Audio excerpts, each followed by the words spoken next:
Hello, everyone. Welcome back to another SwansCast podcast. Been a couple of weeks again since the last one, and Lee's returned this time after his disappearing act the last time. What happened last time, Lee? Would you like to enlighten the audience? I remember it was so long ago. It may have slipped my mind that we were doing a podcast. Just missing in action all evening until like an hour after we finished, and then he was like, "Oh, I was babysitting. I forgot." Just did a bit of a no-show from me. So meanwhile, there was me with my voice barely staying intact, soldiering on through until the end. But Ben proper powers on for you there, Lee. You owe him a drink next time we go. Trust the team. Trust the process. Shocking, absolute shocking. Anyway, back again. Obviously, Ben is here again as well. So welcome back, Ben. Got a couple of games since the last time that we did all speak. I think it's 4. I think it was after the Southampton game. I think I should have checked, but I believe it was after that and before QPR that we last spoke. So I'm sure we were asking if Alan Sheehan was under pressure and stuff like that because of the poor performance. That we were a bit concerned. Could have been just before, in which case I'm not sure how much better it's got since we've had that conversation. However, the results since then have been Swansea 0, QPR 1, Swansea 2, Norwich 1, and then obviously the cup game, Swansea 1, Manchester City 3, and Charlton 1, Swansea 1. A little bit of a mixed bag, ups and downs. I think there's a lot in there to discuss. We're going to carry on kind of with the same structure we trialed in the last episode. So let us know your thoughts on if you prefer it like this or like the way we used to, where we went in a little bit more detail per match. We're going to talk about a kind of a key question, overall question for the podcast. And then I've got a bunch of other little talking points that I think are worth mentioning that we can give our opinions on. Obviously, we've got a lot to say normally, so we'll try and get the actual important stuff out there rather than maybe like recapping matches that are a little bit out of date at this point. We'll still touch on some of the key moments from them if it's relevant to what we're saying. But I think this perhaps is a better way of getting that discussion going. I think it worked quite well in the last video with me and Ben. So we'll see how it goes again. Before we get stuck in then, lads, how are you two both doing? All good? Like what's been happening? Just work's going flat out. I think me and Lee got the exact same story at the minute. Luckily, I'm not sat here working graveyard shifts until midnight, like it sounds like Lee is. But yeah, I feel like I'm earning my money at the minute. That's about all I got going on. Yeah, same for me really. It's been work's been manic as always. But normally this would be the week that I would miss, but because of my mishap last time, I've got to make sure I sandwich it in. Have you got a bit of Movember going on there? Yeah, I try it, but I don't think there's a blonde. You didn't start that 4 days ago, though. No, I just shave the rest off. It's an excuse to shave my beard off because it was doing my head in. So are you raising money for it? Normally I just donate to it and then I'll have a moustache for a bit until I get fed up with it. I don't actually raise, but I just donate Fair myself. Enough. I would have shared the link. Okay, so let's get stuck in. Last time we did all the little talkie points first and then the big question at the end, and I felt like we kind of ended up repeating ourselves a bit. So I flipped around this time. I'm going to do the main topic of the podcast, and then we're going to talk about all the other stuff that's happened in the last couple of weeks. So the question of the podcast this week is Swansea's blunt attack. Is it a tactical problem or players underperforming? So who wants to get the ball rolling on this one? I got some stats that I'll chuck out there at some point during this discussion. But if anyone wants to lead the way with their initial thoughts of this topic, because I think it has been a topic that's been quite loud on social platforms and just generally amongst the fan base. So who wants to take the stage? Yeah, I mean, I will lead the way. I'll leave the stats because you found the stats. You can talk with the stats. I just want to talk about the position maps of where the player's average position is each game. I don't know if we can pull it up. Obviously, people on Spotify won't be able to see them anyway. But it just backs up what you're saying. Have you got it on your screen? I'm trying to, but as if you can probably tell by my well, no, I was about to say I'm trying to, but as you can tell by my robot voice, nothing seems to be loading. It took me 20 your voice minutes. seems right to me, to be fair. But if you tell me the website, I'll grab it. Was it Twitter? I think it's somewhere on Twitter. Anyway, point being, we're just side-to-side football again. It's the same thing every game. I think when Vopotnik plays, he does a bit better at receiving the ball and, dropping in and what have you. But for the most part, it's the centre-backs passing to the full-backs passing to the wingers taking a couple of touches, cutting in, passing to the centre-mid to centre-mid, centre-mid to winger, pointless cross, which doesn't meet anybody, and then we lose the ball. That's unless, of course, you have like Jan Vopotnik against Norwich, where he's just creating chances himself. The stats, as you say, when we move on to them, back them up. But I don't know. It could be worse. I think there's a bit of optimism in the fact that for me, we're doing quite bad, yet we're not really near a relegation battle. Whether that's because we got Vopotnik dragging us along, I'm not sure. But I don't know. I feel like some of the fixtures we have been quite kind fixtures, and we haven't performed well in them. Norwich have lost like 7 in a row now. Very lucky to scrape past them. They probably should have beaten us. QPR at home, I know we had the red card, but we didn't look like doing anything before when we were at 11 men. If anything, we got better. We went down to 10. Well, they already 1-0 up, weren't they? Yeah. Southampton 0-0. Probably should have lost 4-0. You watched that one, Lee. Probably should have got battered there. Oh, that was awful. Forget about City in the cup. It was a spirited performance. Point being, the fact that we've come out of the last 3 league games with 4 points is a bit of a minor miracle, in my opinion, honestly. I think we must have not. I mean, it must have been after. It was the international break, wasn't it? Leicester to Southampton. We must not have talked about Southampton then. Yeah, I don't think we did. But yeah, that was tragic to say. I mean, the highlights reel of that, you could put that Benny Hill music on, because the amount of chances Southampton missed, which, I mean, their strikers, I think it was one of the Championship podcasts saying like most of Southampton's strikers will walk into any team in the league. If you showed that highlight reel to fans of the leagues, the clubs in the league, I'm sure they would be like not chomping at the bit to grab those strikers. But not doubting their quality, but it wasn't working for them on that day. To back up what you were saying there, Ben, because I think you mentioned about, what do you say, is Jan Vopotnik essentially pulling us along out of the doldrums, if you like. So this is the current Championship table. This is as of the 4th of the 11th. As you can see, this has since updated since we started the podcast, and there are a couple of teams on here that are playing right now. So ignore that. But we are currently 17th because of the live scores. If you look at the expected Championship table, which is essentially, it works out, I believe it's like every game you played, you've got your XG for how many goals you should have scored, and your XG against how many goals you should have conceded. So for every game that everyone's played so far, it will work out the result based on this XG performance and how many points you should have as a result of that, and places you in a table. And in that table, we'd actually be in the relegation zone. So I don't know if that surprises anyone here. But I don't feel like we're that bad to be there. And if you look at the points, we are in the bottom half of the table. The position's like we're in 17th, so we're not technically far away position-wise, but the points gap is bigger than maybe you'd expect, considering how close we are position-wise. We're still actually closer to the playoffs, such as the tightness of the mid-table upwards in the Championship this season. Maybe we're a little bit lucky of the points deduction of Sheffield's Wednesday. I think most teams are probably only playing for 2 relegation positions this season, I think it's fair to say. And as already mentioned by one of you, the form of like Norwich and Sheffield United so far has left a lot to be desired, and they've kind of gone, it's not massively adrift, but there's a bit of a gap at the moment. We've got a bit of a cushion. So I don't feel like we've been bad enough to be a team that's in that conversation yet. But the stats here clearly showing, we're not necessarily as far away as maybe we might feel. And then if you look at the, what did I say? The XG, wasn't it, before? Yeah. So if we look at the XG4, generally, this is just how many goals we should have scored based on the chances that we have created.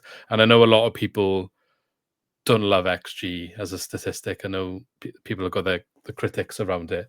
And I don't think it's a perfect stat either. But what it does kind of show you is an example of how well you are functioning, I think.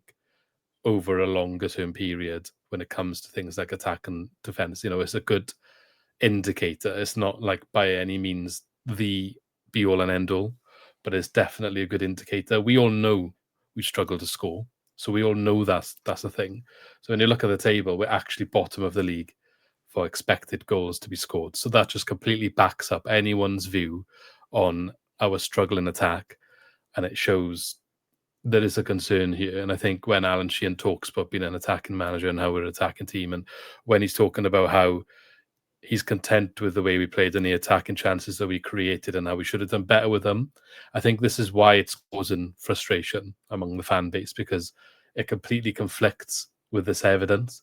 And now this is just one statistic. There's more out there that I could have gone and grabbed, and I think we maybe will delve into it at another time if it's still relevant. I'm just reeling off the top of my head here, but we were in like the bottom 3 for touches in the opposition box, for like converting final third opportunities into chances, for example. I believe we were actually one of the better teams in the league for getting the ball into the final third, but it's just that bridge from going from the final third to the box or creating a chance. That's where we're really struggling.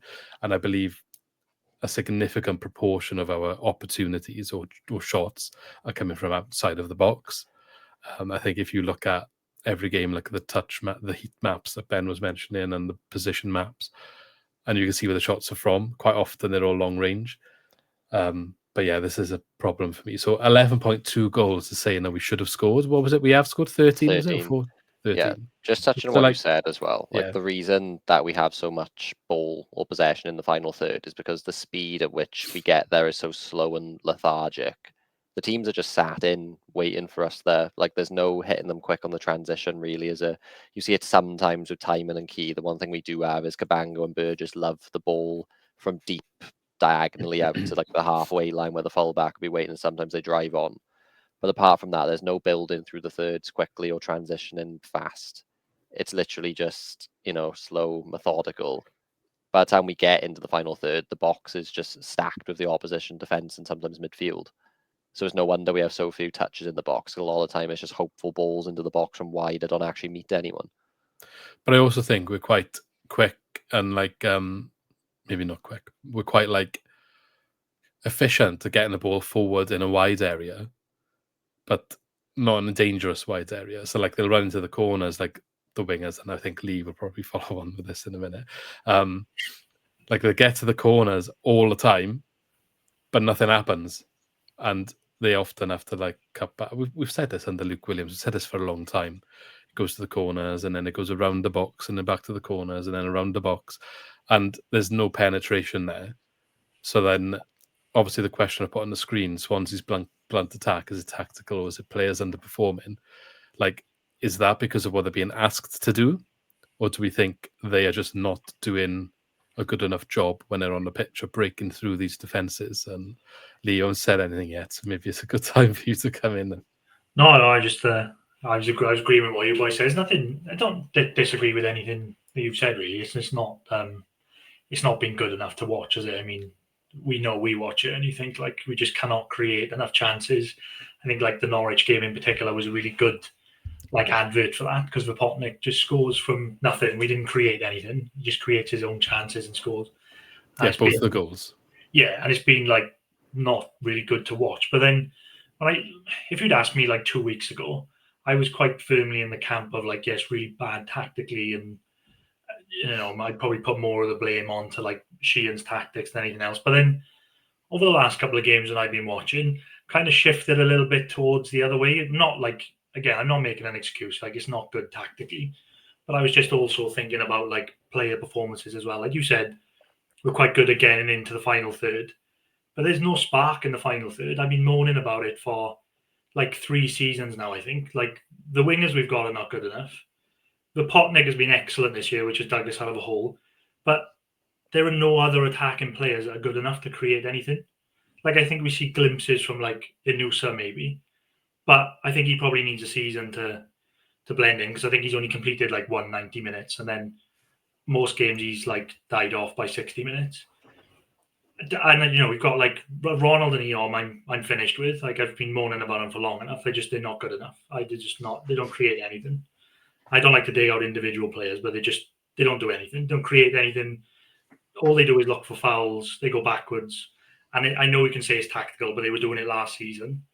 And I don't know. I just think when we go back and look at our video when we ranked like all the transfers, when I look at mine, I think I probably I was guilty of massively over egging it, because like a lot of people are saying we should be like a playoff squad. I look at it and I think, are we? Have we got the players to be like a playoff squad? I'm not so sure. I think we do. I mean, think potential there, I really do. But do you think Charlton have a team to be a playoff squad? Because before we played them, they were in that position. No, I will say I think this season in the Championship is very strange. I think someone said there's been like more draws than ever in the Championship, and you look, it's like Stoke a second, and all three teams that have come down are struggling. It's a bit of an odd season. It's up for grabs for anyone who wants to. It's up for grabs, definitely. I mean, that's what I was saying earlier. We're on 17 points, and Bristol City in 6th are on 22. That's 5 points, which is like, if we win tomorrow now when we play, all of a sudden, depending on results, could be 2, could be a little bit more. But then, like last season, we were 4 points away in like 9th, for example. Yeah. Anyone would go up this season, though. I mean, look at that table in front of you right now. No one in the top 9 was in the Premier League last season. 2 of the teams in the Premier League last season are currently in 21st and 22nd. No. Like, literally, Norwich, who had the best summer on paper, are in 23rd. They've lost 7 in a row. Yeah. There's draws everywhere. I think if we get our act together, we've got a real chance of sticking with the pack over top 6. 1, because it's so tight. Yeah. But 2, you struggle to find a deeper squad in the league in terms of having equal quality in every single position. That, like you say, that Christmas schedule, being able to call on 2 people in every single position, maybe apart from right backs, they just don't seem to back Sam Parker for some reason. Yeah, it's gonna. I'd like to think it's gonna come into real handy. I really do. It just looks dead at the minute, doesn't it? It is flat. I'm just and I'm not like gifting Sheehan a pass. I don't think he's good enough, but I'm just coming at it from a different angle, because I think we are only 13 games in. I think the patience of fans is just not there anymore, is it? I think we did sign quite a few players in the summer. So how long do you give before they can kind of click as an attacking unit? It wasn't working. He tried people were saying, oh, Cullen needs to play 10. He started 10 twice and was just anonymous again twice. And then now he's forced maybe through injury to go to the pack 5. I think they look good against City. Charlton was still maybe much of the same, where we didn't create a lot of chances, but probably should have sort of won the game at the end. So he kind of changed it again. Now with all the players come back, and if he can find a way to clicks, I think Inusa and Vidal will probably start to get starts instead of being bit part players. So I think maybe it will click at some point, and maybe we will go on a bit of a run and push on. But if we stay in that kind of middle pack, and then it does start to click attacking wise, and maybe we can push up the table. I just again, I said 2 weeks ago I was probably in a different camp, but now that I look at it, I think maybe it could get better. I don't know. Hopefully. We'll talk about Vidal a bit later on. I've got that as one of the points to touch on.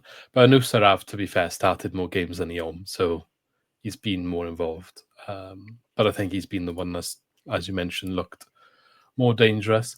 I will say, and again, the change of formation is another one of my points to touch on later on.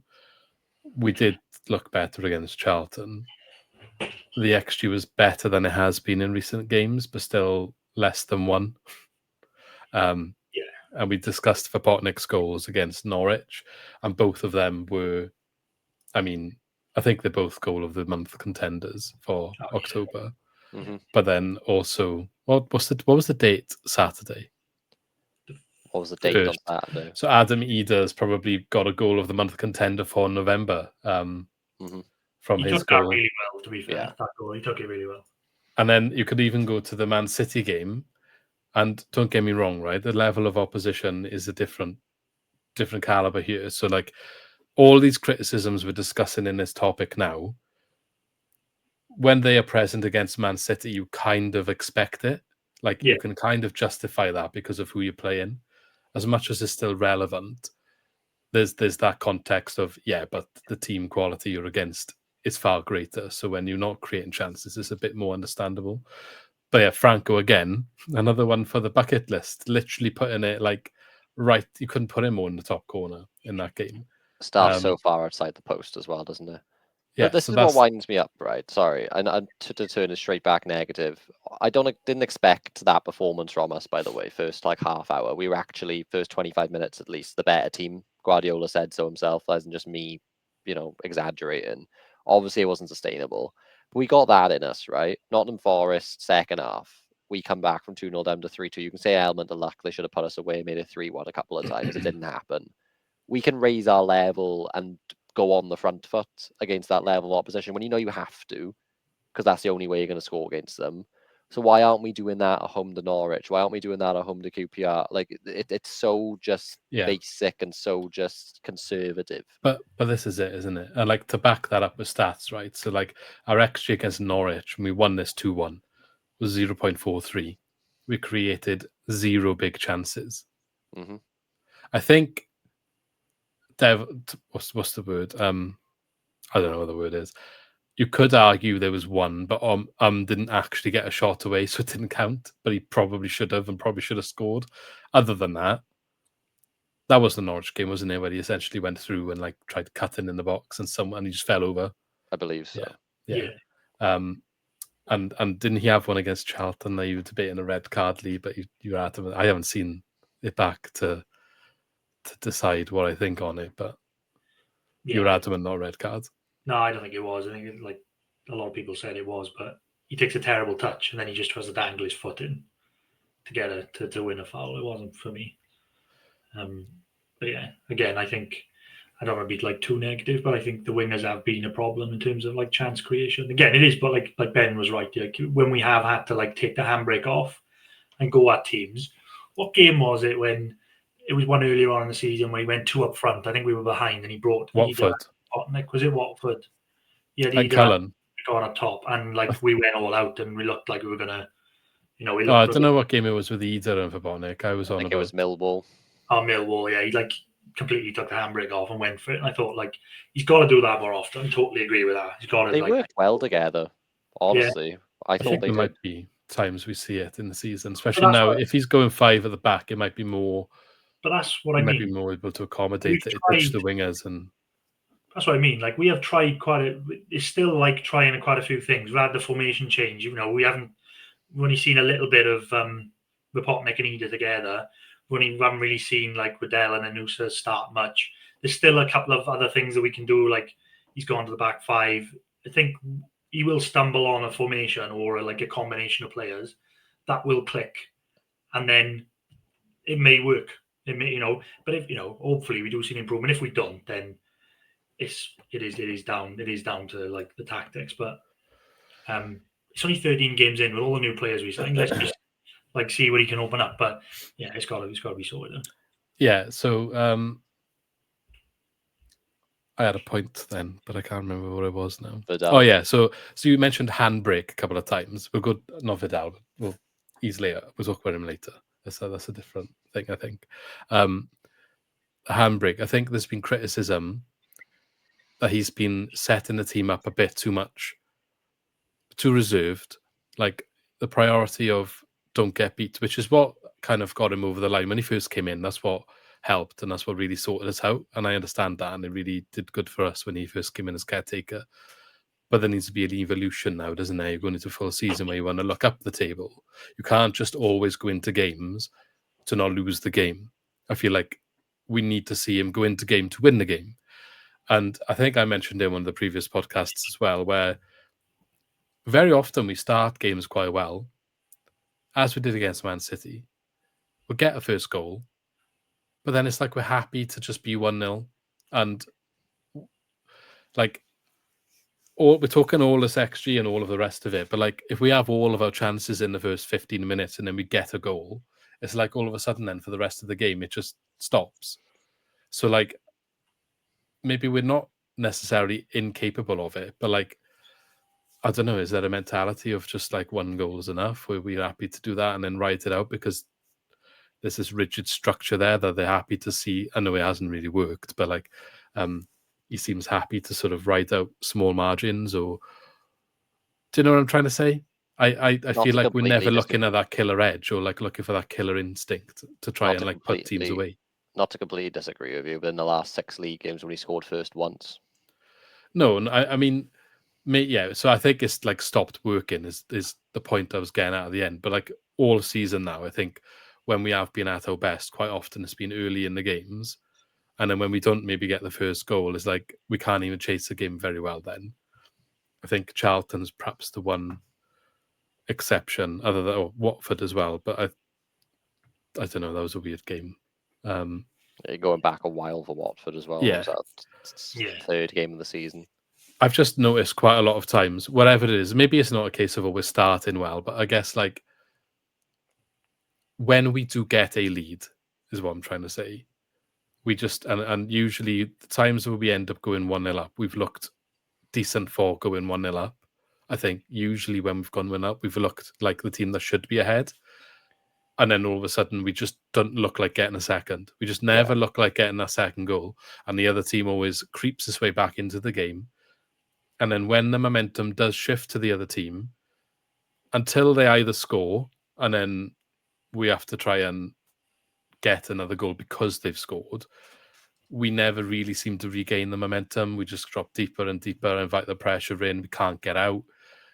It just seems to be a consistent thing that happens all the time. Yeah. I know, like, when I'm watching the team, if we're leading, the later we get into a match, the less opportunities I expect to see and the less of the ball I expect us to have and the more defending I expect to see us doing. And you could say that's like, well, obviously. It's like, well, why obviously? Why are we never pushing on to win that game 2-0? You know, like, come up from half-time, get that second goal, really, like, shut it down. Stop any sort of, like, I don't know, like, whatever the team talk was for the opposition at half-time, like, get a second goal and, like, really put the nail in the coffin. We just don't do it. I just don't remember a time this season where we've done that, other than Sheffield Wednesday, who everyone's expecting to get relegated like before even a ball was kicked this season. Yeah, I was going to say there's two main pieces of evidence to back up what you're saying. One of them being Sheffield Wednesday. That's the only game this season where we've taken a lead by 2 goals. That was in the 81st minute, by the way, against a side who were obviously bottom of the table still. And I think they could have equalised in that time as well. They came quite close. Yeah, we went up the other end and scored. And obviously the other reason being, look how many times we conceded at the end of the first half or end of the second half of the season. We're the ones sitting deep towards the end of the game, inviting pressure. Yeah. Like I said as well, another point earlier in a different podcast, I don't know if part of it is, although I don't think it's been as much of a problem in recent games, to be fair, but earlier in the season when that trend became apparent, I was wondering if we were really struggling with this increased amount of added time. Like, we're so focused on this, like, holding on mentality of holding on to whatever we've got. Whereas in the past, you're holding on for like 3 minutes of injury time. Whereas this season, that's 8 minutes or 9 minutes of injury time. And all of a sudden, when you're holding on like that, you can't do it for so long because you're just under the cosh. I don't know if that is part of it or not. But yeah, I don't know. I think like Hull, we conceded like 96th minute, didn't we? That was that's what I mean. And Birmingham was late.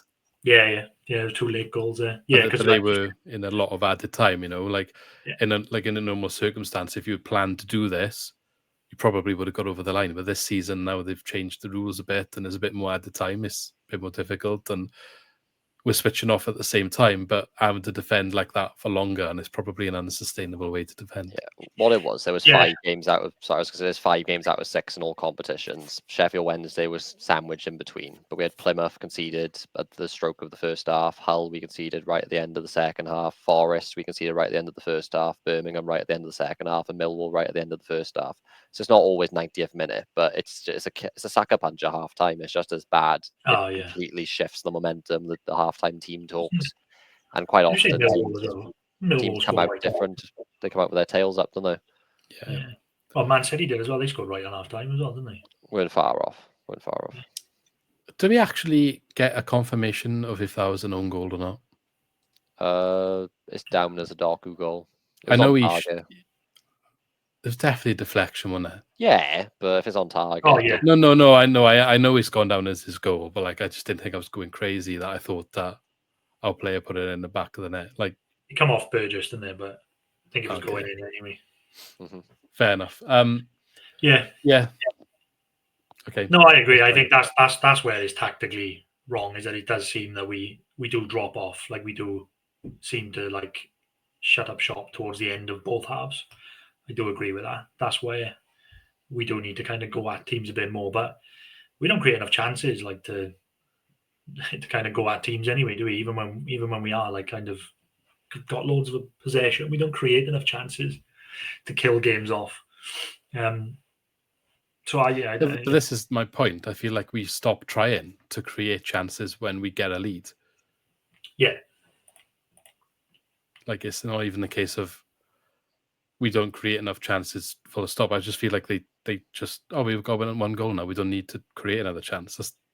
I know it's probably not like that, but it almost seems like it's like that to me. And that's, for me, when I come back to like, is the handbrake on too much? Like, is he too reserved? Is he too like, Stamina's just got to play every game because he's the holding deep midfielder and we need to have a shield there. Like, I'm not trying to knock Staminic or anything, but if he's fit, like that's the situation, isn't it? Like that's what's happening. His movement is purposeful. If you see him, like you saw for Potnick's first goal, like Yeah. that comes from Staminic picking up the ball, driving between the midfield line, and then splitting the defence open and sticking for Potnick. And he can drive with the ball if he wants to, but it's similar to Fulton, where when we have the ball, he just sort of sits just in front of the defence. He doesn't even look to receive it. It's so odd. There's no attempt to. And I know what you're going to say. You're about to say, "Oh, this is we rip on Fulton all the time." Yeah, that's the stuff that everyone shouts at Fulton, and all of a sudden you put a different player in the same position, and he's getting the same criticism. Mm-hmm. Yeah. And yeah, I think there's enough attacking personnel there to be doing more. I'm not saying we're a top 6 attacking side. I think we're a top 6 defensive side. If you look at Aguru, top 6 keeper, Timon, top 6 left back, Burgess, top 6 centre back, Cabango, if he's not top 6, he's not a million miles off. He isn't, right? But that's most of your defence, that is. The midfield, I think Galbraith is. I don't know about the rest of them. I don't think they're bad. I think there's depth there. But then for Potnick, I think he's showcasing himself as potentially a top 6 striker, which is insane to say. But you wouldn't have said it at the start of the season, but it's hard to disagree with right now. That the rest of the attack, yeah, fair enough. That's where it falls a bit short. But we've got enough there to be doing more than we're doing right now. We've got enough to be doing more than the lowest XG in the league. Yeah. Yeah. But that's the concern for me. Yeah, this was my point. I wrote this down earlier actually. Ben, you went through the squad and said like who was top 6 players, and I agree with you. I think out of our whole attacking unit, I think Vopotnik is the only one you could say is like a top 6 player. So as much as we lay it on Sheehan that we don't let the handbrake off, who up top at the top end of the field when we get into the final third is going to create anything? Yeah, but top 6 player is like one thing, bottom of the league is another.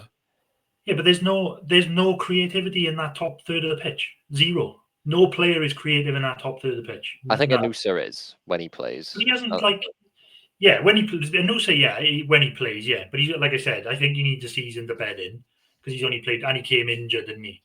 So he's only played 190 minutes. So I think it was the 90 minutes against Leicester, and then he played Burn in midweek after that, and he was. Like he didn't do anything because I think he's featuring in and out, and he's like he starts one and then he's subbing the next sort of thing.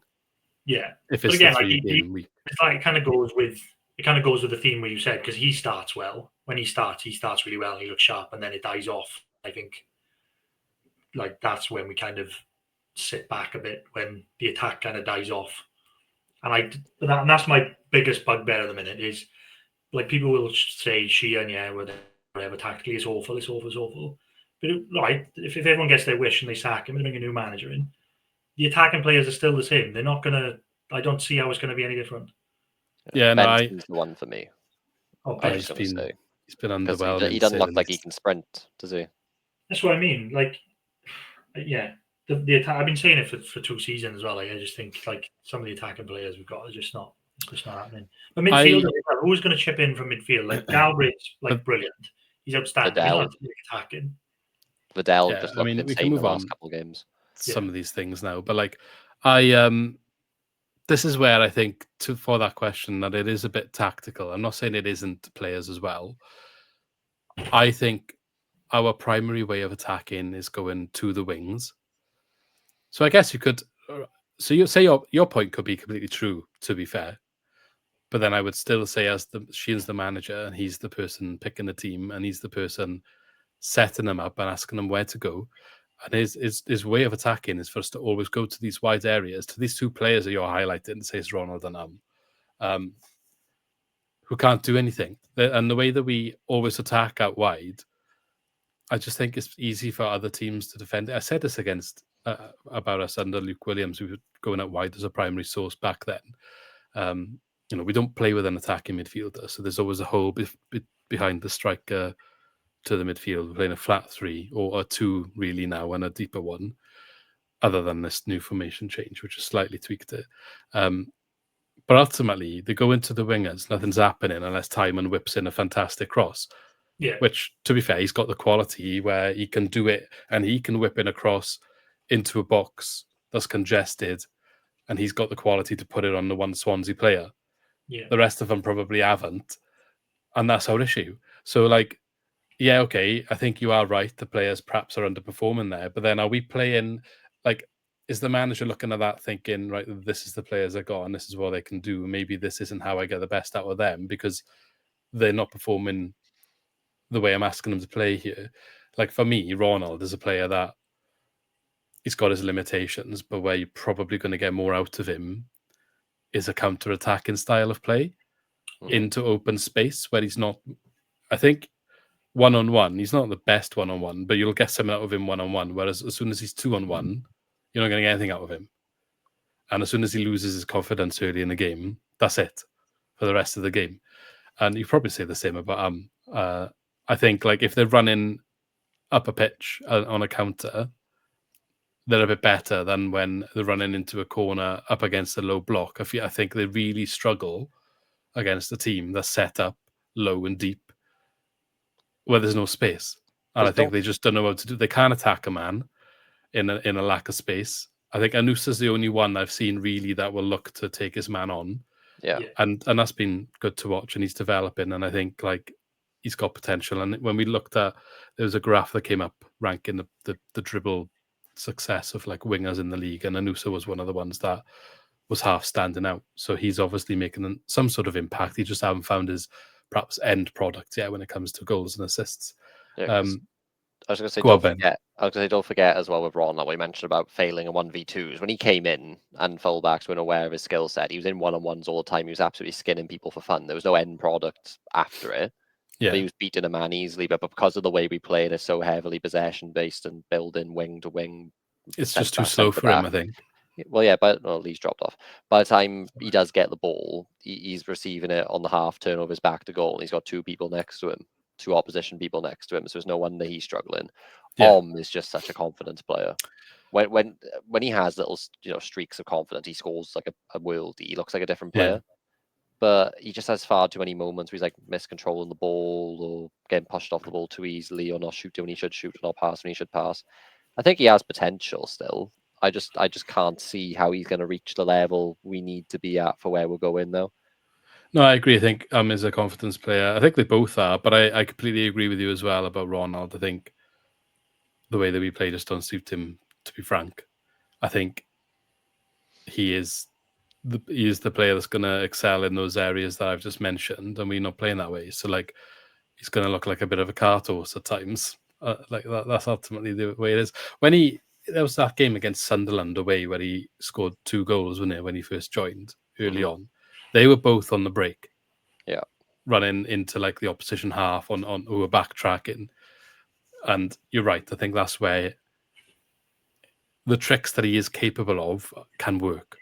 I don't know if he's got any that can work when they're defending so deep in a sort of organized manner. I'm really not sure that it's just not his strengths. And I do agree with Lee's point when it comes to those things. But then that's what I'm asking then. Is that not down to the manager then to find a solution to that? As much as you could say it's the players that aren't good enough, well, that's what he's got. And he keeps trying the same thing. And I know now he's changed the formation, and I think we'll get onto that next now. But well, I think he's rotated him quite a bit. I just think with someone like Ronald, I think the only thing you can say, the only thing I can kind of credit him on is his engine. He can play 90 minutes Saturday. His press is alright as well. Yeah, so I can give him credit on that. But that being said, I think because Benson has come in and offered no competition for him, we said about like Anusa maybe can't play 90 minutes week in week out, so he's getting a lot of game time. And I think when Ronald first came in, he was a massive unknown. Like nobody had ever heard of him, like ever. So I think he did have a bit of a luxury of being unknown. And now that there's plenty of tape on him, teams know like he's not going anywhere. You say about like it's hard for him to go 2-on-1. He's never 2-on-1 because defenders leave him 1-on-1 because he's not beating anyone. He gets I the think most the time winger and the one-on-one wing with backs Silva. quite often marking him and Key, aren't they? And they haven't got anywhere to go. Yeah. But when you dropped off, we were just saying about how when he was 1-on-1, when he first came in, he was skinning people for fun. What often happens, though, is he's 1-on-2. I think he's at 1-on-2 quite a lot because of the way we play. And then he struggles because he can't pick a pass. And he isn't going to knock it past two men, is he? Because you've got one covering him immediately and one dropping deep behind. And we were saying about formation change as well. Like you went 3 at the back. I think he went about it the wrong way. He still persisted with the wingers. If it's me, I'm going 3-4-1-2, but with Timon and Key as the wide options. Because for me, they're our biggest attacking threats out wide. Timon certainly. Say what you want about Key. I know he can't cross the ball a lot, but he does beat a man. And sometimes he gets in positions where he can cut back. For me, it's 3-4-1-2. You can have whatever combination of the two midfielders you want. Like ideally ones who can press in that scenario. Stamnich is away at the minute, so maybe Franco and Galbraith. Have Vidal in the hole, and then have a Potnik starting with either Ida or Anusa as an inside forward next to him. You've got 2 different combinations of front two. I Casey's good enough. Casey's more than good enough. He looks really good. I think I totally agree with that. I think that's going to be that's probably what we're going to see at some point, hopefully. I totally agree. I think we've got a big kind of bin the wingers, have Timon as far forward as you can get him on his left foot, getting into the right areas, and then Key on the other side, and then have a Potnik and a Nusa in the middle. I totally and Vidal in the middle as well. Totally. I don't necessarily think it matters. You have the 2 behind and the 1 striker, or the other way around, where it's 1 behind 2 strikers.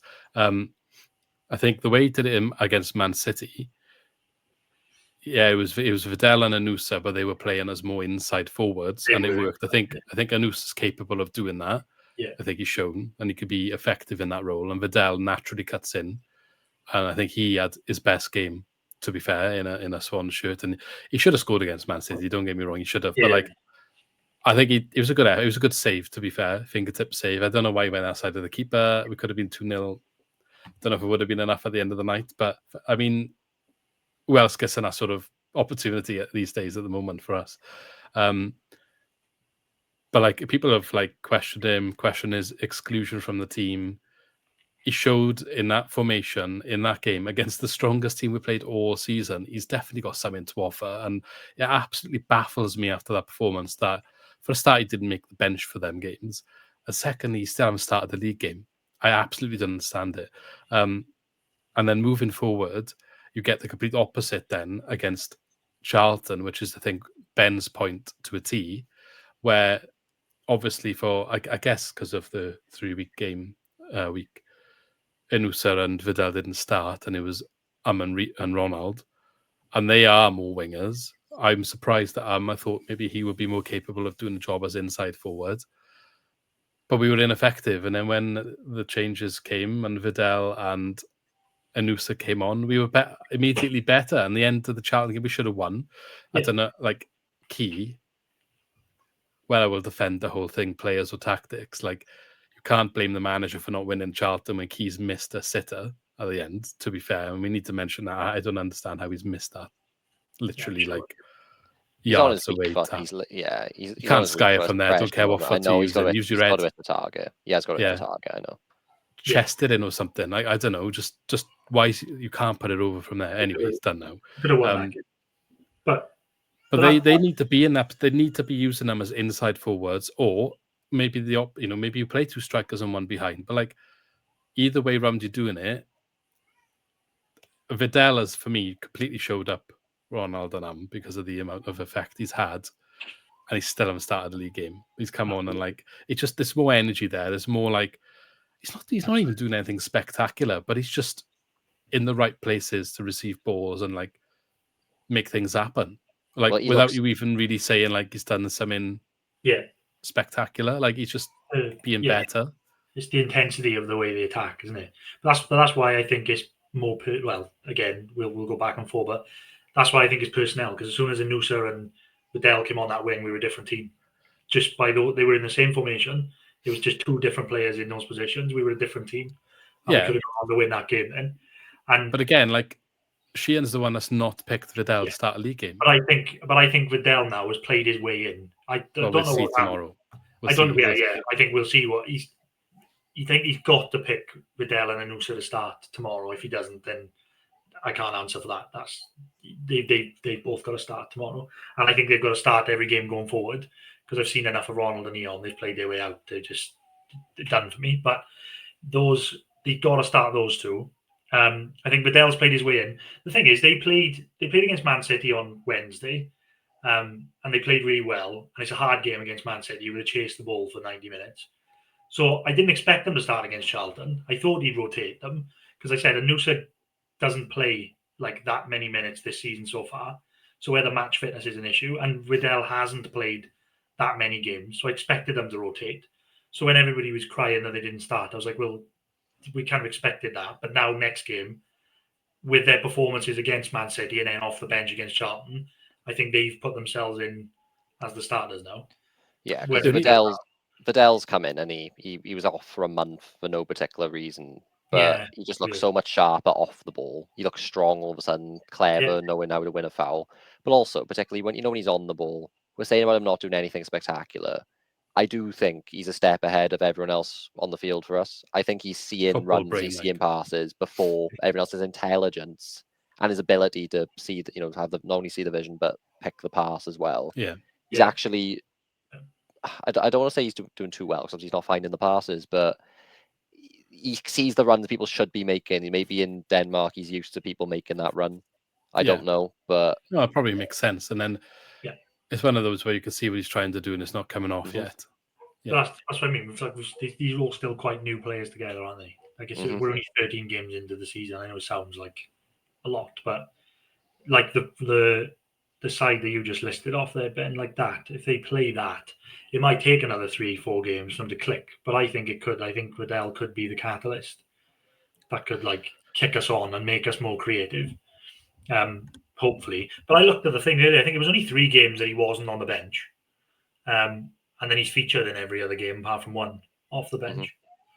So it's he's been but he came back in because of injury, didn't he? Yeah, I don't know. I don't know what happened there. I don't know whether. I don't know. Will we ever know? There must. Well, Sheehan said he wasn't performing well enough in training, and Vidal knows why he's not in the squad. Well, there we go. Yeah. So it must it's just a bit but like I just feel like he showed that up a little bit personally. Yeah. Well, no, I don't think he was ever given. But maybe he's getting the best out of it. He's giving him a kick. He probably wasn't performing. He's giving him a kick. And really well. Maybe, but he still hasn't started. Then we're talking about all these underperformers who have been rewarded with. Yeah, but like start now. He had a start against Man City. He played well and came off. Yeah, but he started all of the cup games. To be fair, he started all the cup games. But we'll see it. I mean, we are having this conversation before Swansea have played Preston. We don't know. Like, if Sheehan doesn't start him, then this conversation is different, isn't it? Like, we don't know yet. He still hasn't had that league start. He's earned it, in our opinion, but it still hasn't happened. So, like, we can't say he's played his way into the team yet because Sheehan hasn't rewarded him yet. No, but I mean, in terms of us, he's like, for me, I think he did. I think he should have. Yeah, I think he should have been there already, personally. But like, I think even who was the last? I think even against Norwich, he came on. Was it Norwich? He came on and did okay, or was it? Yeah, I think Norwich. I want to say. Yeah, I got it in front of me here. Yeah, he came on. Norwich. He's come on. He's come on in every game apart from one. I think even maybe was it QPR as well? Did he come on in QPR? 10 men. I don't know. I feel like he's come on a couple of times, right? Otherwise, we wouldn't be waxing Liverpool. Yeah. I know I was shouting about it a couple of games ago, and people were still a bit dubious. But I just saw certain things that I was like, well, that's more than what some other people are offering. Yeah, he came on against QPR for Stamenic. And I think he made a difference at the end of that game because we had a good spell right at the end of the QPR game in the last 10 minutes or so when he come on the pitch. Yeah. And we thought maybe we could have stolen something there. The one thing I will mention, we obviously said about him and Anusa making a difference against Charlton. What I didn't understand is, and bearing in mind we did mention earlier as well, and anyone that watched it, like Sheehan didn't get us back into the game against Charlton. Adam Ida's moment of brilliance did, and that was an assist for centre-back. Casey got the assist for that, straight up to Ida, who he had no right to score from what he did. He just kind of like it was the finish of a striker who was fed up of not having an opportunity and thought, you know what, I'm just hitting this, and it went in. But then he made the substitutions after we went 1-1, as if to say like, oh yeah, now we'll attack and go and win this. Like I just didn't quite get that. They were probably stood on the sideline waiting to come on, and he still pulled the trigger after the equaliser, surely. Yeah. It was literally the goal goes in and they came straight on. So like they were just stood there waiting. Yeah. He did the same against Norwich. He had players ready to come on, but then Vipotnik scored the second goal from nothing, and then he sat them down. So I think he was going to take Vipotnik off. I think he was going to bring Ida on. Fair enough. Okay, we mentioned him already then, and regarding the change of formation, it's relevant. So Keelan Casey made his first league start against Charlton, slotting into the back three of a five at the back after a start. Well, I don't know if he was credit. I don't think we had a man of the match because we didn't win, but a lot of people saying one of our best performances against Manchester City. And he was, yeah. A lot of West Ham fans taking notice of his performance against Manchester City, considering their current Premier League form and their current Premier League position, which is a bit concerning, to be honest. But he was rewarded with a start in the league against Charlton, and I think he might have been a bit at fault for the goal that we conceded, but I think you could forgive him based on his 90-minute performance. And he had a very solid game. I think he was our standout player against Charlton, and he got the assist for the goal, as much as perhaps it's one of those assists that he got by default rather than necessarily being creative. But I guess it's a direct pass from defence to the striker. So there's a little bit of credit that needs to be given there that he's played that pass, whereas others in the past might not have, as much as it was really Ida's goal himself. He did play against Borough first game of the season. That was sort of by default because he came on. Yeah, he came on. It weren't for long. Was it Cabango went off like 60 minutes, didn't he?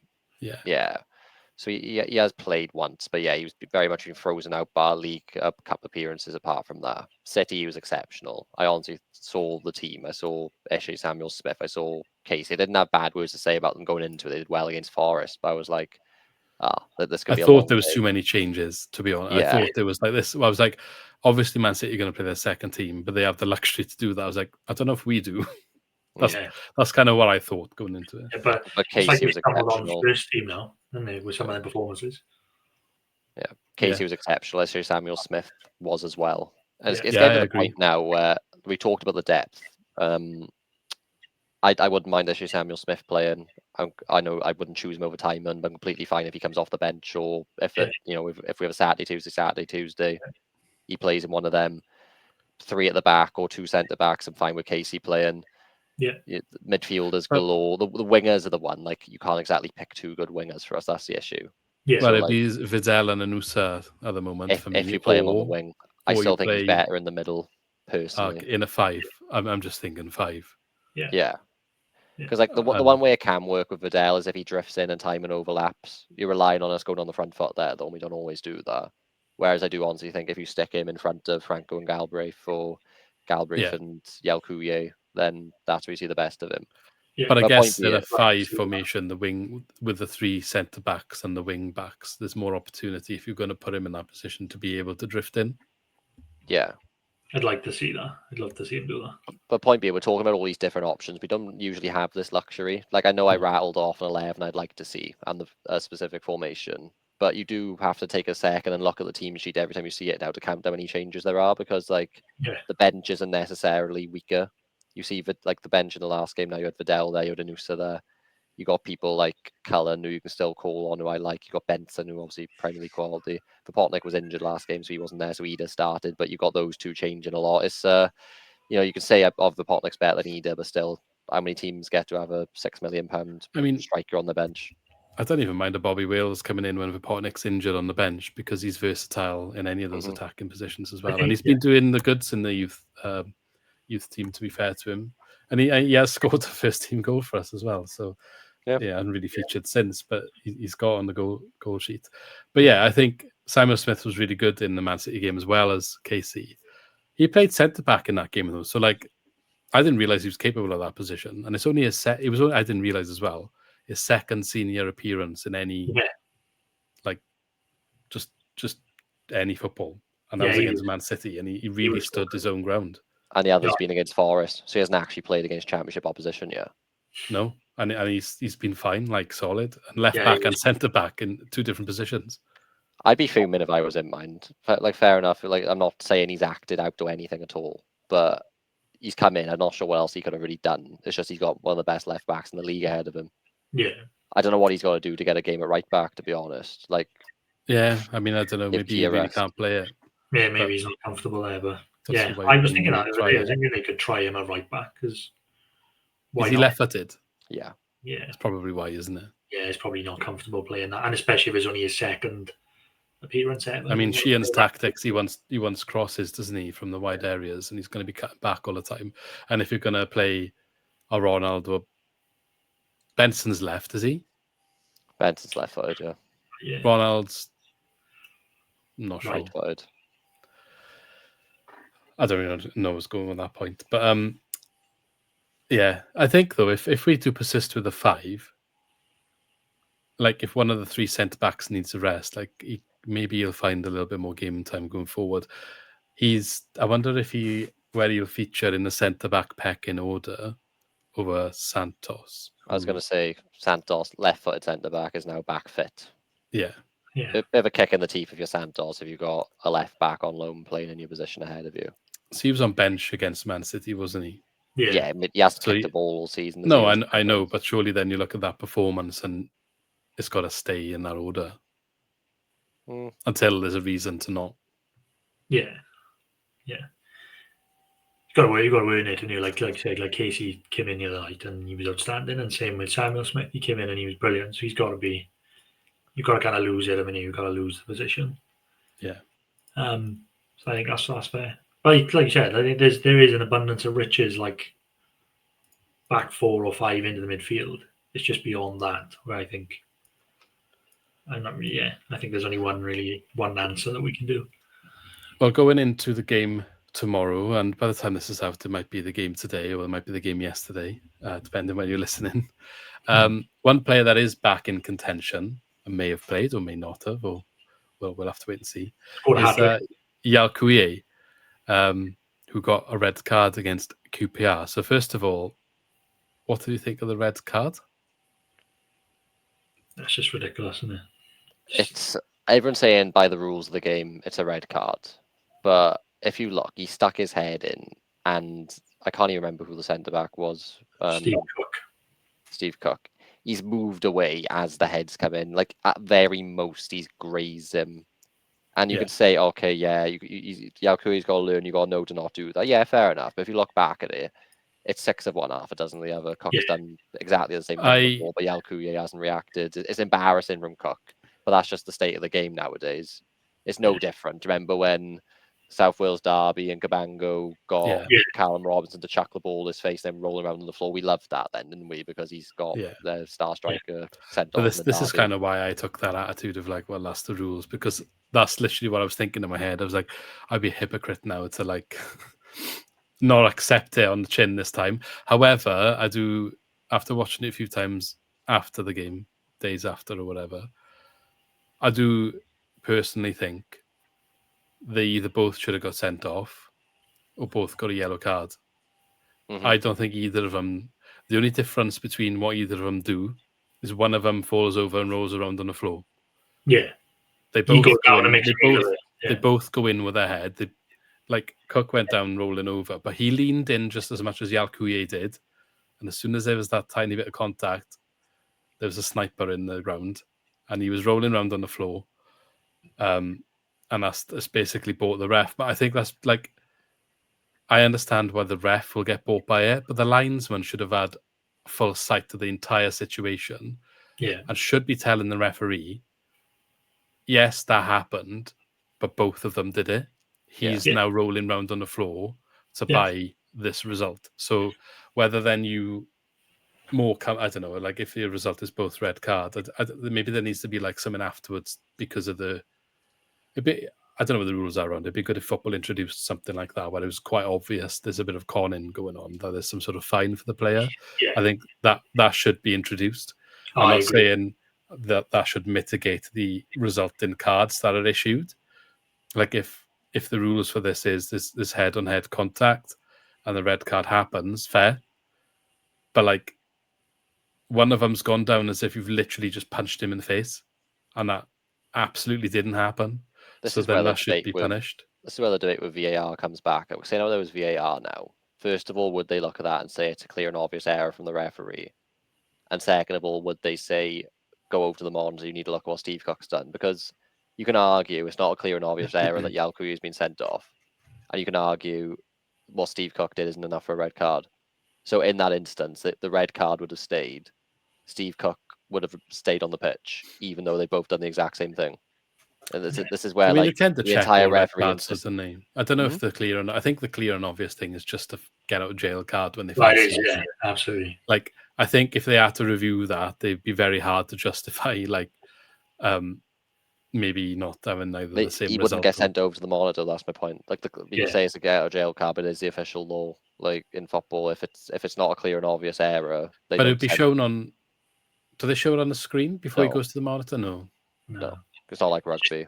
The thing is, it just shouldn't be part of the game anyway. It's just ridiculous. It's one of my bugbears. It's just a bit of handbags there. Like the referee should just come over and be like, "Grow up, lads. Yellow card, yellow card." Yalkuyi has been sent off because Steve Cook rolled around on the floor. That was the bottom line. That was literally why. Like, if that happens in rugby, the ref would just tell him to man up. They wouldn't play again.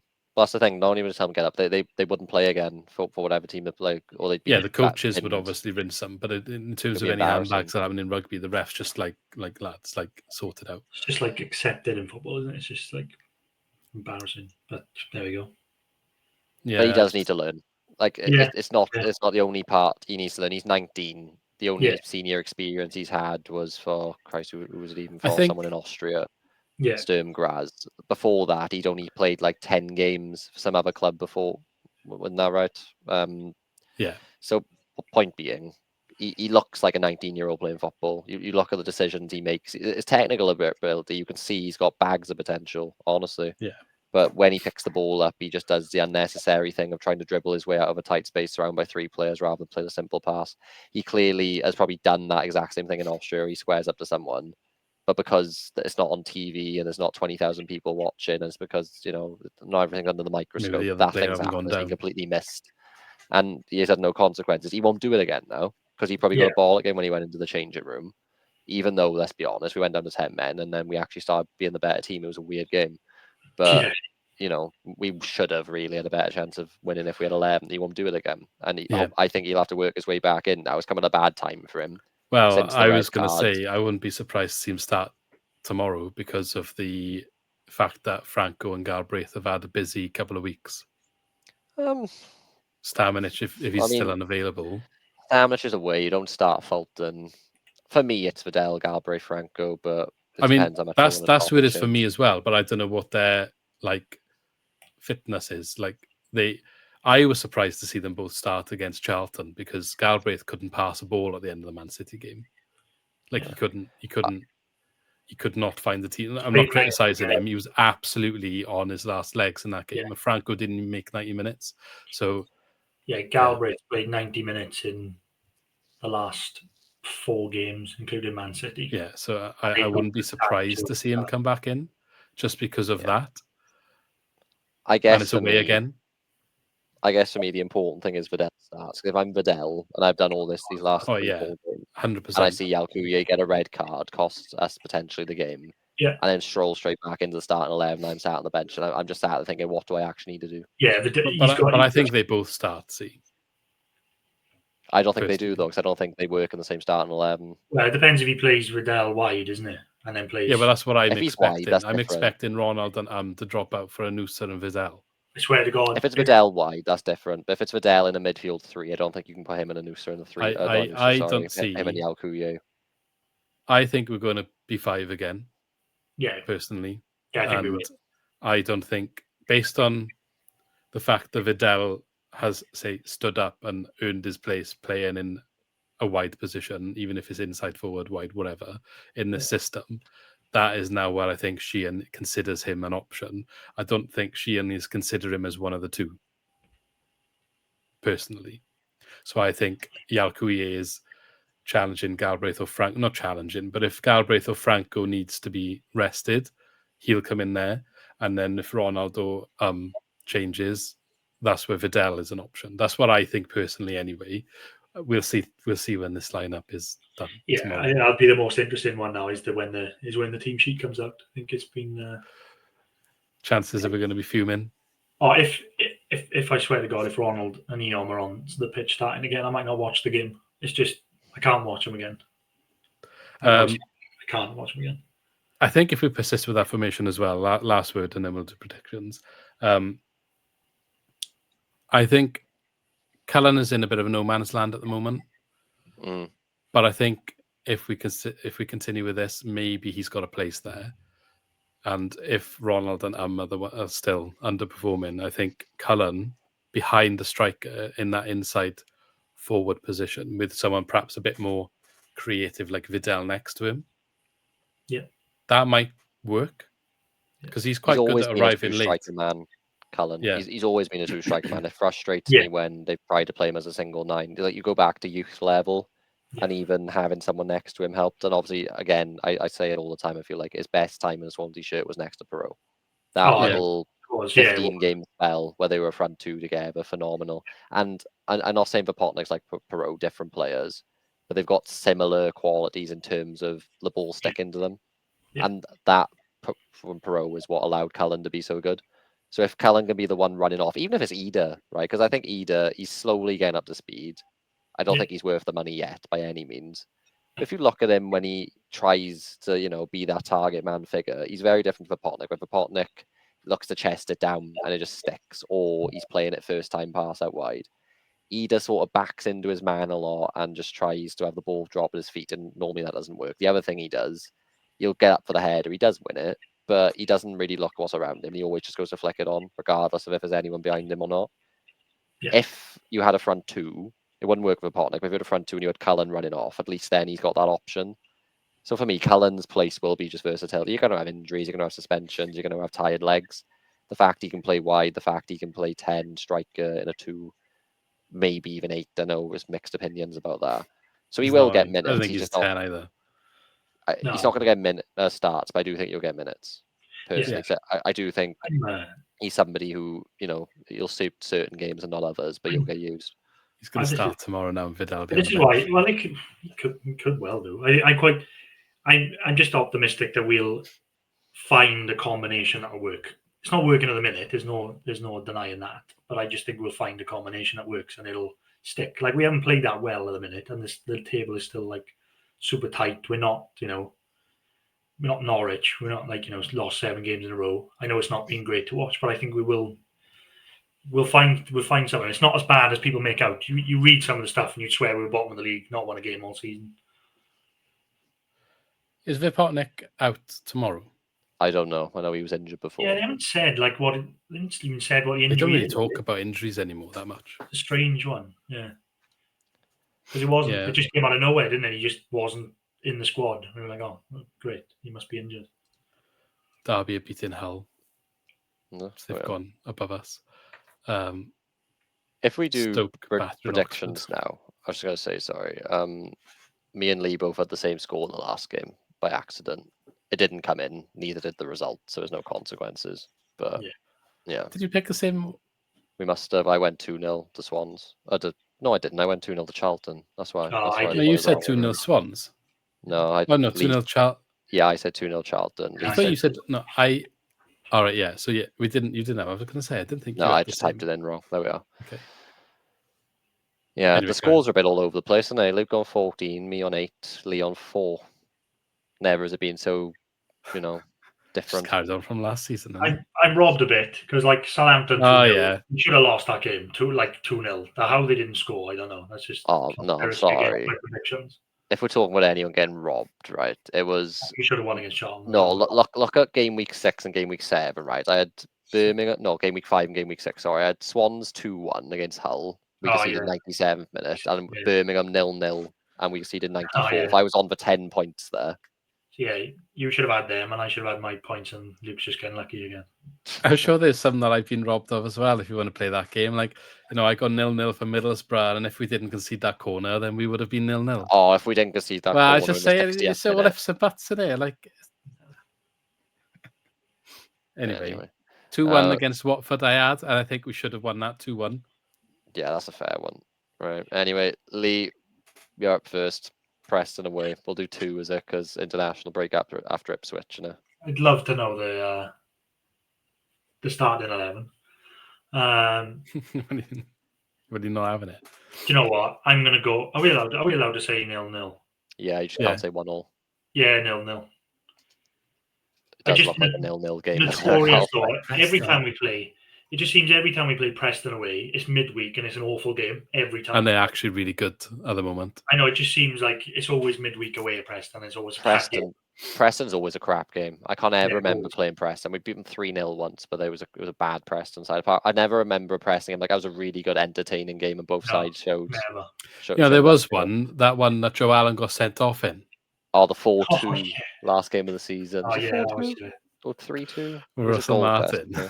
Forgot about that. That was carnage. Yeah, that was carnage. Because we were 2-0 up, and then they went 2-2, and then we ended up winning 4-2, and Joe Allen got sent off of fighting with the manager. That was great. But in all fairness, that was a dead rubber game last year of the season, and just all hell broke loose. But most of the time, Preston games are awful. Anyway, my turn. Probably 1-0 Preston. Yeah. There's not much on the table here. It's just... It's always going to be low-scoring affairs with us at the minute. With 13 goals scored, 13 goals conceded after 13 games, the most average side going. There's a trend that I've noticed with the Swans this season that I'm hoping I can use to my advantage here. I'm just going to double check it before I embarrass myself. Is there something to do with us playing away? No. So this season in the championship, we have not had the same result 2 games in a row, as in like 2 wins, 2 draws, or 2 losses. I mean, I'm not sure you can call that like a trend you can rely on, though, can you? What I'm saying is we drew against Charlton. So I'm going to say we're not going to draw against Preston. You've gone for a Preston win, Ben, yeah? Mm-hmm. So I'm going to go 2-1 Swans. So guaranteed because I don't feel like we get clean sheets. So I would have said 1-0. It'd be a big win, that, wouldn't it? Yeah. I think. But that would be the one that stabilizes, I think. If we go and win against Preston away, that should ease concerns. That should ease concerns, because they're literally like... We're not that, like... I know it's not good, but we're not... Are we that far off? That's what I'm saying. It's not... Well, this is my point. We're playing bad, but we're not like looking like we were last season under Luke Williams. Exactly. I think that last season. I think it was Christ's time. I just think we haven't clicked. I think that I'm just being optimistic. Normally I'm not, but lads, I didn't want to rain on the parade. Stoke are in second. I know, yeah. It's just a weird season though. It's just so odd. It's really weird. Like Coventry are losing. Oh no, they're winning now. Give it time. Give it time. When we hit Christmas now, we'll hit. This is you can clip this up when, like, we've been awful and Sheehan's been sacked and I look like an idiot. But we'll hit Christmas where there's loads of games. Like we said, we've got quite a lot of options. We'll be fit. Everyone will be back fit. We'll pick up loads of points over Christmas and we'll be hovering outside the playoffs. Yeah. What about Ipswich at home, Lee? We're going to win 2-0. 2-0. Do you know what my trend is, right, guys? And it doesn't ring as true now because Blackburn have won back-to-back games. We've won 4 games this season. That's against the bottom 3 currently. And up until like last week, it also included Blackburn, who are still only in 18th. We have not beaten a single side above us. We've also only played, Borough. We played quite a few now, to be fair. Borough, Millwall, Charlton, Hull, Birmingham. So we played quite a few in the top 9. We drew against Watford. Watford of 13th. I was just saying like QPR. top 10, but yeah. Okay. Probably we haven't beaten a single side above 18th in the table currently, so that's why I'm just going back to back. Ipswich, 3-1 to Ipswich. I'm going back to back losses. It can't. It's not sustainable, guys. Especially if Potnick's not fit. If Potnick's not fit, we've had it. That is a big. That is big. If Potnick's out for a while, I think Ipswich have turned the corner. To be honest. Mm-hmm. I'm going to say Ipswich. What have we got here? I went 3-1. Lee thinks 2-0 us. Yeah. This is why you got 4 points, Lee. Yeah, but I'm being optimistic. We're going to turn the corner at some point. You'd be in last place. That's what you'd be in. Lee's the only person as well that hasn't predicted in any of his scores a number over 2. just noticed that. I'm going to go. I was going to say 3-1, but Ben's got it. 2-0 Ipswich, maybe. There we are. Sound well. I'm feeling the correct score in that Ipswich game. I'm quite confident in that 3-1. I can't lie. It's big shout. That would cause riots on Twitter. Well, like Leicester did. That was and the then thing. That's an international break, isn't it? Yeah, and it was Leicester just before the 3-1 where we just beaten Blackburn. That was when I put up that tweet saying we've only beaten the bottom 3 and everyone was rinsing me. Yeah. Like we haven't played anyone good yet. And they're like, oh no, Blackburn are good. I'm like, they're not. They've lost 7 games or whatever. Next thing well, you know, they're kind of in the same boat as us now, really. Now they are. Behind us. And they've just beaten Leicester. That's what's hilarious. They're winning now. Yeah, they're winning right now. They beat Leicester 2-0 away from home last game. But point being, Leicester turned up and had our pants down. You can say all you want about the Screamers, but I think they hit the woodwork again on top of that. That we looked like doing nothing. What was it? The one. Oh, they deserve to beat us. Yeah, they deserve to beat us. So that's 3 wins in a row for Blackburn if they hold on to this. And Bristol. I thought this would have been their second one in a row. Or am I talking rubbish? No, they beat Southampton, Leicester, and now Bristol. That's a good 3 wins. Not gonna lie. It's very good 3 wins. And they should have beaten Ipswich. Yeah, even though Southampton. They were robbed in that one. I don't know why they're replaying that, but that's what's mental, right? Southampton, they're losing right now. This would have been 3 losses in a row since they drew 0-0 with us, and they should have beat us like 4-0. Southampton losing. They're down as 3 X's on the Google. They're not table. playing at the moment. They're not. All right, so they've just lost the last 3 games then. Yeah, and they sacked the manager, and they. Yeah. They're not going to bring in Russell Martin back. I can't see that. I thought, guys, remember when we said we're not going to say his name anymore? We're still saying his name. If he's back in the league, it's going to be hard.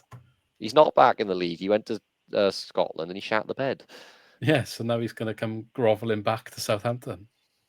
Or when Norwich sack Liam Manning, which I'm not sure how they haven't. That would make sense. No, it wouldn't be there. Because you would just come in and worsen the problems already at Norwich. Their problem is they can't break the midfield line with a pass currently. We flattered them. We made them look good, Norwich City. Not saying they did well, but we made them look like a decent football inside. Yeah. They've been pants this season. They like us, they've signed a ton of players, but like all of them come from abroad. So no wonder. Yeah, except Harry Darlin. No wonder though. Like you chuck all those people from new leagues in together, new manager as well, and it's all just gone up in the air. By the way, Darling, what a stinker of performance. I like him and all. He's at fault for both goals. I was going to say he was marking for Potnick for both goals, wasn't he? Yeah. The first one, right? I like Potnick, but you wouldn't expect to see Potnick getting the right side of his man, timing his run well, and continuing to outpace him, and then be allowed to get the shot off. The second one, it wasn't just Darling's fault. It was, I don't know their names, whoever was around them. He was like 1 versus 3. Embarrassing defending. Honestly, one of them could have just closed him down. The other 2 could have stood off, or 2 of them could have closed him down. He didn't have a pass on. He's been allowed to pick the ball up, turn, jog a couple of yards, buy a yard of space and chuck it on his right foot, and then shoot from outside the box. All of them stood off. It was the most passive defending. We had the still in the group to me. It was like him and like 3 defenders in front of him, and he scored from that position. It was awful. Was that the one? I was like an XG of like nothing. Something ridiculously small. That was both of them, but yeah. Point being, the first one, you can say good run by Stamenic, good passing behind. Yeah. And he's taken a shot quickly, and he had Darling chasing him. The second one, there's no excuse for it. Like if a League Two side defended like that, you'd be ripping into them. Yeah. That's why they're down there. They're just surprised he hasn't been sacked though. Surely, like they playing tonight. They must be playing tomorrow. Tomorrow. Yeah, they got Wednesday though. So if they lose that, he's gone. Oh, he's that 100% gone if they lose that. Surely, yeah, it's got to be. I mean, how many points deduction did Wednesday get? 12. 12. They'd still be bottom by a point. Not if they lost it tomorrow. Yeah, if they didn't have the points deduction and they lost a Wednesday, then they would have been bottom. Norwich, yeah. Bloody hell, that's bad. Well, there we go. They were like pre-season playoff tipped, weren't they? Yeah, they still could be. It's a crazy league. Yeah, like I said, you only like what if we win? If we win, like it might not be these 2 games. If we win like 2 games in a row, we'll be right up there. 14 points off they're from them right 14 now. points. It sounds insurmountable, but over the course of 33 games, it's really not. Yeah. But that's what I was saying earlier. We are 5 points off 6th place in 17th. However, we are 8 points off the bottom 3. Yeah. Who are only like 5 teams between us. You can win 2 games, and obviously other teams around you will win games as well, but you can win 2 games. The amount of draws going on, all of a sudden you're up in like 9th, and Yeah, I'd say it was a good start. I saw earlier. I said it was like the most draws there's been in the championship. This stage is just such a weird league this year. I do think, like, going back to it though, like, I think the criticism of like Sheehan's over the top, I think is ridiculous. Only 2 draws tonight.